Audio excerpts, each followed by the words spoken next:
और भाईचारा भाईचारे की बात करते हैं। कहाँ है भाईचारा? अब तो ये हो गया कि मैं भाई हो गया, आप चारा हो गया। जितने सनातन धर्म के मानने वाले चारा है, भाई भाई मैं हो गया। कहाँ है ये गंगा जमनी तहजीब? कहाँ है? सब ढोंग हैं, ये सब बातें, सेकुलरिज्म की बातें जो होती हैं। सेकुलर कहाँ गया आप? सेकुलर चाहिए तो ये था कोर्ट में विवाद, ये मामला जाना भी नहीं चाहिए था।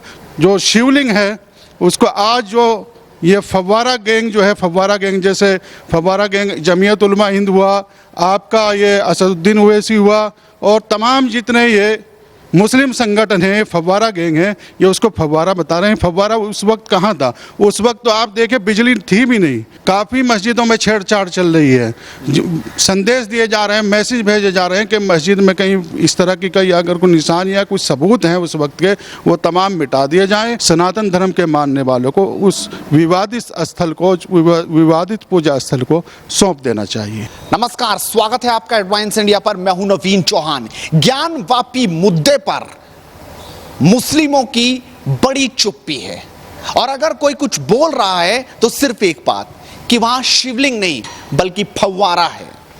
खूब बात हो रही है कि भाईचारा आखिरकार अब कहां गया। सवाल कई हो रहे हैं, हर जगह से आवाजें भी उठ रही हैं कि क्या हर मुद्दा सिर्फ कोर्ट में ही सुलझेगा? क्या बाहर भाईचारा नहीं दिखेगा? यही सवाल लगातार पूछा जा रहा है, और आज इसी पर बातचीत करने के लिए प्रसिद्ध समाज सेवी राव मुशर्रफ अली जी मेरे साथ हैं। उनसे वे बाकी से पूछेंगे कि आखिरकार मुस्लिम क्या सोचते हैं, आप क्या सोचते हैं, आपकी राय क्या है। राव मुशर्रफ जी, बहुत स्वागत आपका हेडलाइंस इंडिया पर। ज्ञानवापी का मुद्दा इस वक्त सुर्खियों में है। सुप्रीम कोर्ट से फटकार लगी। ओवैसी जैसे नेता लगातार ये बात कह रहे हैं कि आखिरकार एक मस्जिद तो हमने खोदी, दूसरी नहीं खोने देंगे। एक बार तो हमें डस लिया, इस बार हम डसने नहीं देंगे। और सवाल ये भी है कि आखिरकार मुस्लिम चुप क्यों हैं? जो भाईचारे की बात लगातार होती है, वो भाईचारा क्या कोर्ट में ही है? अगर आप और मैं भाई हैं तो फिर तो हमें बाहर जाने की जरूरत क्या? किसी कोर्ट में हम विवाद थोड़ी सुलझाएंगे, आपस में सुलझाएंगे। सबसे पहली प्रतिक्रिया इस ज्ञानवापी मस्जिद पर आपकी क्या है? पहले तो आपका बहुत बहुत शुक्रिया। देखिए, ऐसा है, ज्ञानवापी मस्जिद का मामला वैसे तो कोर्ट में चल रहा है, कोर्ट में विचाराधीन है, और जो भी फैसला आएगा हम सभी भारतीयों को कोर्ट के फैसले का स्वागत करना चाहिए। रही असदुद्दीन ओवैसी की बात, असदुद्दीन ओवैसी हुआ या संभल से सांसद वे अपने शफीकुर रहमान बर्क साहब हुए, ये तमाम लोग मुगलवादी हैं, औरंगजेबवादी हैं। ये देश में नफ़रत की बात हमेशा करते हैं, तुष्टीकरण के लिए, अपना मुसलमानों को अपनी तरफ आकर्षित करने के लिए ये तमाम विवादित बयान देते हैं। भाईचारा भाईचारे की बात करते हैं, सेकुलर की बात करते हैं। कहाँ गया वो सेकुलर और कहाँ गया वो अब भाईचारा? क्या ये गंगा जमुना तहजीब सिर्फ और सिर्फ मुशायरों तक रह गई है? चाहिए तो ये था सबको इकट्ठा होकर के, सर जोड़ करके ये तय होता, तमाम मजहब के लोग इकट्ठे होते। धर्म तो सिर्फ हमारे भारत में एक धर्म है, सनातन धर्म। बाकी मजहब हैं, चाहे वो इस्लाम मजहब हो, चाहे वो सिख मजहब हो, चाहे वो ईसाई हो, बौद्ध हो, जैन हो, तमाम मजहब हैं। धर्म हमारे भारत में सिर्फ एक है, सनातन धर्म। तो इन सब को इकट्ठा होकर के सर जोड़ करके ये मशवरा करना चाहिए था कि जब यहाँ पर तमाम निशानियाँ और सबूत, यहाँ पर ज्ञानवापी मस्जिद में सबूत जो है वो चीख चीख कर बता रहे हैं कि यहाँ हाथी की सूंड है, यहाँ पान की पत्तियाँ है, यहाँ फूल हैं, यहाँ फला है, यहाँ फला, तमाम बातें वहाँ जो है तमाम सबूत चीख चीख कर बता रहे हैं कि यहाँ पर पहले मंदिर था। और इतिहास भी गवाह है, सब मुसलमानों को पता है, तमाम भारतीयों को पता है कि औरंगजेब ने भारत के अंदर सबसे ज़्यादा जुल्म के बहुत सारे मंदिर तोड़वाए, और मंदिर तोड़वा करके मस्जिदें बनवाई। वहाँ एक गलती औरंगजेब कर गया कि पूरी उसने जो है मंदिर को पूरा ध्वस्त नहीं किया, पूरा उसको खंडित नहीं किया, दीवारें छूट गई। वहाँ से जो है वो जो शिवलिंग है उसको आज जो ये फव्वारा गैंग जो है, फव्वारा गैंग, जैसे फव्वारा गैंग जमीयत उलमा हिंद हुआ, आपका ये असदुद्दीन ओवैसी हुआ, और तमाम जितने ये मुस्लिम संगठन है, फव्वारा गैंग है, ये उसको फव्वारा बता रहे हैं। फव्वारा उस वक्त कहाँ था? उस वक्त तो आप देखे बिजली थी भी नहीं। मतलब आप मानते हैं वो शिवलिंग है? क्योंकि कोई भी मुस्लिम इस पूरे भारत में इस वक्त बिल्कुल चुप्पी साधे बैठे हैं। इक्का दुक्का कुछ ही हैं जो सामने आकर ये बात कह रहे हैं। ये कह रहे हैं कि वो फव्वारा कतई नहीं हो सकता। आप कैसे मानते हैं? आप भी तमाम मस्जिदों में जाते होंगे, नमाज पढ़ते होंगे, वजू करते होंगे। 350 साल पहले क्या फुव्वारा लगा हुआ था क्या? लगभग 400 साल पूर्व के वो वहाँ पर मामला है ज्ञानवापी मस्जिद का। उस वक्त तो बिजली नाम की चीज़ कहीं थी। अब से 50 साल 40 साल पहले भी हमारे उत्तर प्रदेश में 50% गाँव में लाइट नहीं थी। क्या वो फव्वारा वहाँ कैसे आ गया? पानी कहाँ से आता था? भाई फव्वारा तभी तो चलेगा, ऊपर टैंक रखेंगे, बहुत ऊंचाई पर जाकर के टंकी बनाएंगे और वहाँ से प्रेशर बनेगा, तब वो नीचे से पानी निकलेगा। और वो जो निशान है ऊपर, जो निशान दिखाई दे रहे हैं, वहाँ बताया जा रहा है, हमें पता लगा, हमारे बुजुर्गों ने बताया है कि उस शिवलिंग के ऊपर हीरा था कोई बहुत कीमती। जब उस हीरो को तोड़ने की कोशिश की तो वहाँ पे वो 5-6 निशान पड़ गए हैं। तो वो बड़ा ताज़ा दिख रहा, लेकिन वो सीमेंट बहुत ताज़ा दिख रहा। आपको क्या लगता है कि वो बहुत जल्द में, जब ये सर्वे की बात हुई तभी वो बनाया गया, वरना पानी में डूबा हुआ था तो काई उसके ऊपर होनी? बात सर्वे की चली है तो वहाँ की बात नहीं है। काफ़ी मस्जिदों में छेड़छाड़ चल रही है। संदेश दिए जा रहे हैं, मैसेज भेजे जा रहे हैं कि मस्जिद में कहीं इस तरह की कहीं अगर कोई निशान या कुछ सबूत हैं उस वक्त के, वो तमाम मिटा दिए जाएं। और मैं कहता हूं, लोग कहते हैं हमें अब तक इतिहास में गलत पढ़ाया गया है, बताया गया है। पिछले 70-75 सालों में जो पढ़ाया गया है कि मुग़ल महान थे। मुग़ल महान कहाँ थे? इतिहासकार कहाँ थे? जो हमारे देश पर हमला भरे हों, हमारे देश को लूटा हो, वो इतिहासकार और महान कैसे होते हैं? अकबर को बताया गया है, अकबर द ग्रेट महान बताया गया, कैसे हो सकता है?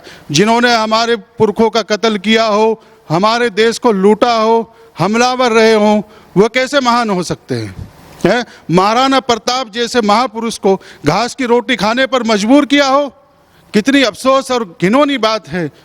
अफसोस की बात है यार, आश्चर्यजनक बात है। जिन्होंने जो है जुल्म किया हो, कत्लेआम किया हो, निहत्थे लोगों का जो है वो कत्ल करके अपने जो है बादशाही के लिए सब कुछ किया हो, और लोगों को जो है ज़बरदस्ती तलवार के बल पर या तो मरने पर मजबूर किया या इस्लाम धर्म कबूल करने पर मजबूर किया। कुछ लोगों ने जो है तलवार के डर से, दबाव ने अपनी उससे जो है वो इस्लाम धर्म कबूल कर लिया। ओवैसी कह रहे हैं कि एक बार तो हमें डस लिया गया, अब की बार हम डसे नहीं जाएंगे। कयामत से कयामत तक मस्जिद थी, मस्जिद है, मस्जिद रहेगी। कैसे देखते हैं आप उनके इस बयान को? देखिए, ओवैसी साहब को और सबको मिलकर के उस विवादित स्थल को जो है सौंप देना चाहिए था। अगर आप ज़बरदस्ती मेरे घर पे आकर के नमाज पढ़ेंगे तो नमाज नहीं हो सकती। वो तो दूसरों का पूजा स्थल है, तो सबको मिलकर के उस जगह को सौंप देनी चाहिए। वहाँ नमाज नहीं हो रही, लोग पढ़ रहे हैं ज़बरदस्ती, विवादित जगह पर नमाज नहीं होती। मुफ्तियों को जो है आगे आकर के इसका फरमान देना चाहिए, वहाँ नमाज नहीं हो सकती है। और भाईचारे की बात करते हैं, कहाँ है भाईचारा? अब तो ये हो गया कि मैं भाई हो गया, आप चारा हो गया। जितने सनातन धर्म के मानने वाले चारा है, भाई भाई मैं हो गया। कहाँ है गंगा जमनी तहजीब? कहाँ है? सब ढोंग हैं, ये सब बातें, सेकुलरिज्म की बातें जो होती हैं, सेकुलर कहाँ गया आप? सेकुलर चाहिए तो ये था कोर्ट में विवाद, ये मामला जाना भी नहीं चाहिए था। चुपचाप रोक देते, भाई आपकी है, ये हमारे बुजुर्गों ने या पुरखों ने भाई गलती की है, इसे हम सौंप रहे हैं इसको, इस गलती को हम नहीं भुगतेंगे, उस गलती को क्यों कर रहे? और उसने तो, औरंगजेब ने ये सोचा था कि हमेशा यहाँ पर जो है वो मुगलों का राज रहेगा।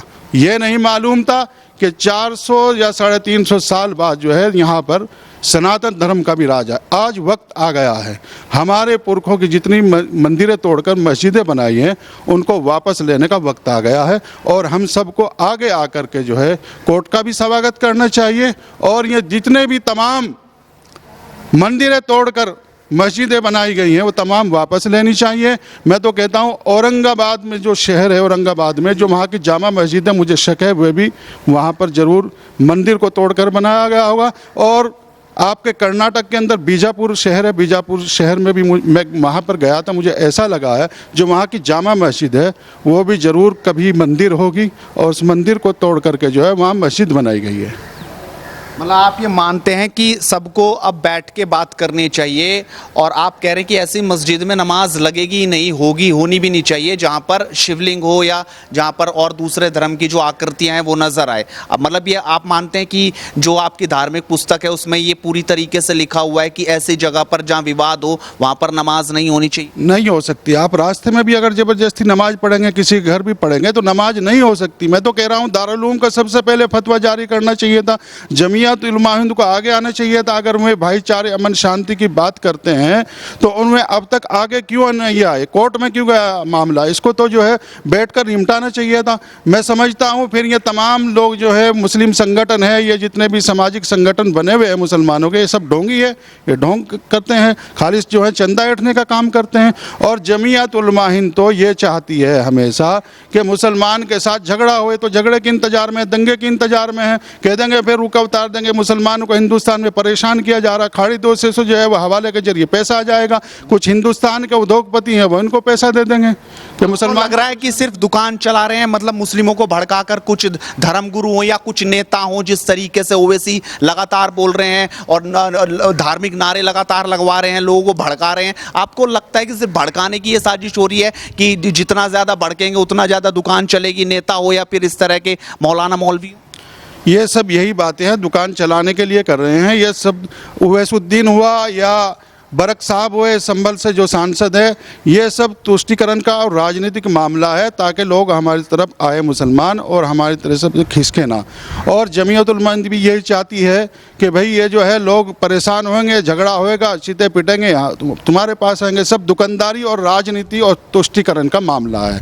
वरना अगर ये चाहें मुस्लिम संगठन, मुस्लिम फैसला बोर्ड, जमीयत उलमा हिंद और असदुद्दीन ओवैसी, तो अगर ये चाहे तो कल ही मामला निपट जाएगा, बैठकर इसके मामले को जाने, भाईचारा अमन शांति बनी। आपका दिल कह रहा है कि वो पूरी तरह से मंदिर था, वो शिवलिंग है।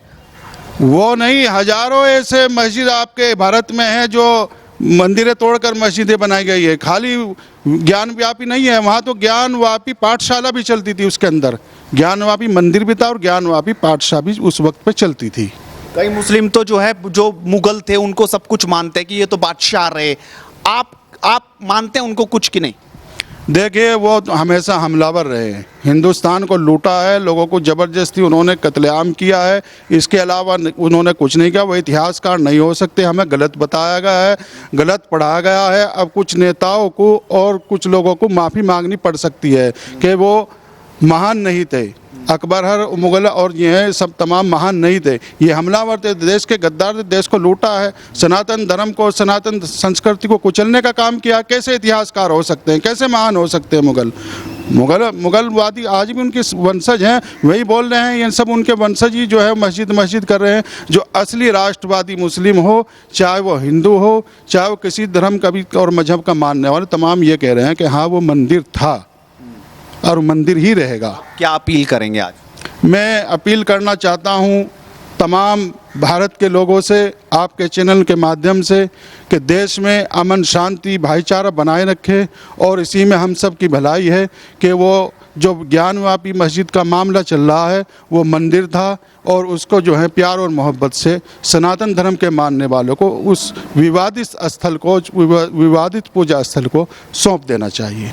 तो ये थे राव मुशर्रफ अली, जो बड़ी बेबाकी से बोलते हैं, बहुत साफ बोलते हैं, कोई दोगली बात नहीं करते।